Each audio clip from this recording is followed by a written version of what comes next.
Hello all. आज हम पढ़ेंगे RBC in urine. RBC urine में कैसा दिखता है? एकदम क्लियर दिखता है, लाइट दिखता है, कोई दाने नहीं होते पस सेल जैसे, पस सेल से छोटा होता है। ठीक है।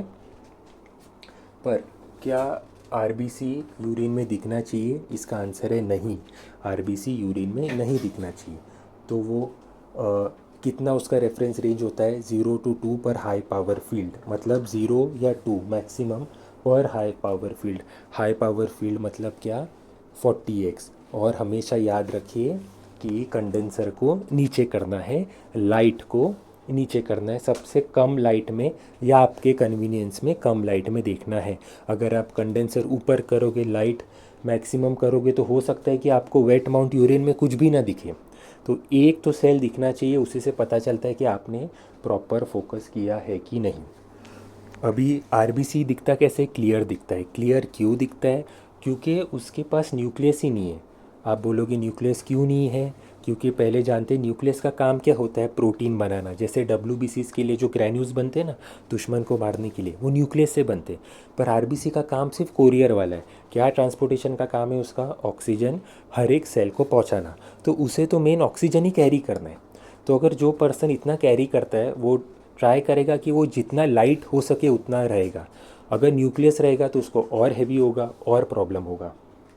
तो आरबीसी में न्यूक्लियस होता ही नहीं है, इसलिए वो एम्प्टी दिखता है। इसलिए देखिए इतना क्लियर दिखता है। और ये आरबीसी का शेप कैसा होता है? ये ना बाय कॉनकेव शेप होता है, मतलब जो हम चाय का जो कप रहता है ना, प्लेट, सॉसर शेप, वैसा होता है। अभी ऐसा क्यों होता है? क्योंकि देखिए आरबीसी को ऑक्सीजन हर एक सेल में पहुंचाना है, मतलब उसे हर एक ब्लड वेसल में जाना है। अभी आप सोचिए अगर ये प्रॉपर राउंड रहा ना, तो वो छोटे ब्लड वेसल में ब्लॉक हो जाएगा, वो अटक जाएगा। इसलिए उसे इतना फ्लेक्सिबल बनना है। और सबसे बेस्ट शेप होगा बायकॉन्केव, तो वो छोटे छोटे वेसल्स में भी जाके हर एक सेल को ऑक्सीजन दे सकता है। इसलिए हमेशा आरबीसी में आप देखिए सेंटर में एक डिप्रेशन रहता है, खड्डा।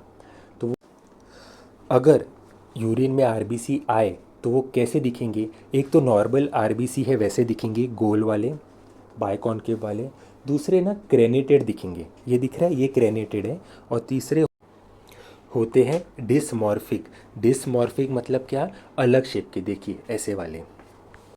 तो जो क्रेनेटेड होते हैं वो कब होते हैं? अगर डिहाइड्रेशन में एकदम सूख गया आरबीसी, उसके अंदर का पूरा पानी निकल गया है, तो देखिए ऐसे छोटे छोटे क्रेनेटेड दिखते हैं। ठीक है। इसे कैसे आप चेक करोगे कि ये क्रेनेटेड है कि नहीं? आपको सिर्फ एक 0.9% सलाइन डालना है। अगर वापस से वो आरबीसी अपना शेप वापस गोल हो जाता है, मतलब ये क्रेनेशन की वजह से। क्रेनेटेड के और कौन से कारण हैं? शुगर, डायबिटिक पेशेंट में क्या होता है? वाटर लॉस बहुत होता है, तो ये डायबिटिक पेशेंट में भी हो सकता है। मॉर्निंग सैंपल में भी क्रेनेटेड आरबीसीज हो सकते हैं। क्यों? क्योंकि वाटर हम कम पीते हैं मॉर्निंग में, डिहाइड्रेशन ज़्यादा होता है, इसलिए हो सकता है। अभी जो डिसमॉर्फिक होता है ना, वो किडनी के वजह से होता है, ये सबसे इम्पॉर्टेंट है। किडनी रिलेटेड कुछ है तो डिसमॉर्फिक आरबीसीज होंगे।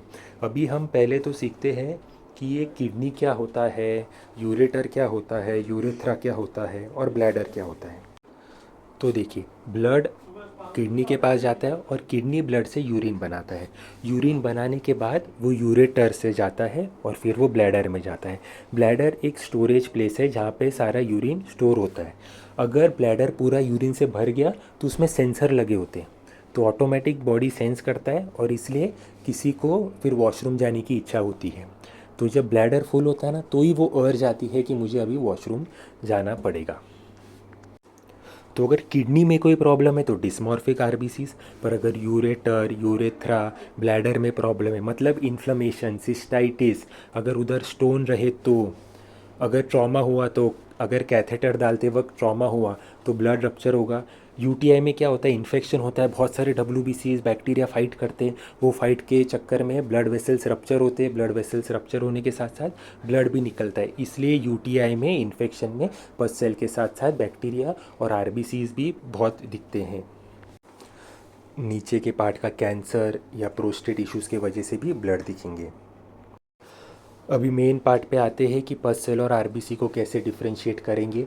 देखिए ये वीडियो में क्लियर नज़र आ रहा है, पस सेल होते हैं वो बड़े होते हैं, दाने दाने न्यूक्लियस पूरा भरा हुआ है। अभी आपको फाइन फोकस करना है, हमेशा फाइन फोकस से ही पता चलेगा। फाइन फोकस मतलब ये देखो, ये पार्ट में मूव कर रहा हूँ ना, इसे फाइन फोकस कहते हैं। अभी जब भी मैं फाइन फोकस करूँगा तो देखिए पसल में ग्रैन्यूल शाइन मार रहे हैं और आरबीसी का पूरा स्ट्रक्चर शाइन मार रहा है, और उसका मेन जो बॉर्डर है ना, गोल वाला पार्ट, वो शाइन मार रहा है। वो सबसे ज़रूरी है। आरबीसी में बॉर्डर, उसका जो बॉर्डर है वो शाइन मारता है, और पसल में ग्रैन्यूल शाइन मारते हैं। देखिए ये जो ऊपर ऊपर जा रहा है ना, ये आरबीसी है और ये पसल है।